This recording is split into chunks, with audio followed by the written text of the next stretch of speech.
In the series Colin in Black and White, which Kaepernick narrates, the former 49er appears in a scene where he talks about NFL prospects being poked, prodded, and examined for defects before the NFL draft. The players at the Combine then leave the NFL field and enter a mid-1800s slave auction where white landowners examine slaves. In the scene, Kaepernick says this is how they establish a power dynamic. The scene closes with the NFL coach and slave auctioneer shaking hands against the backdrop of bonded slaves, in an attempt to establish a generational link between the professional athlete selection process and, of course, there are some not-so-subtle differences between the NFL Combine and slavery.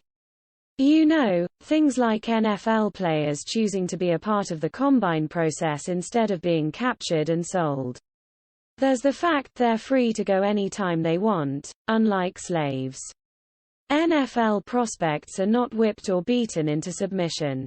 And, not to mention, those players being examined will be compensated with the kind of wealth that most people can scarcely even conceive of, while the grand prize for a slave at auction in the mid-1800s was a lifetime. Colin Kaepernick exercised his freedom no slave ever had, to walk away from a multi-million-dollar contract in San Francisco after spending the 2016 season protesting America and smearing the police.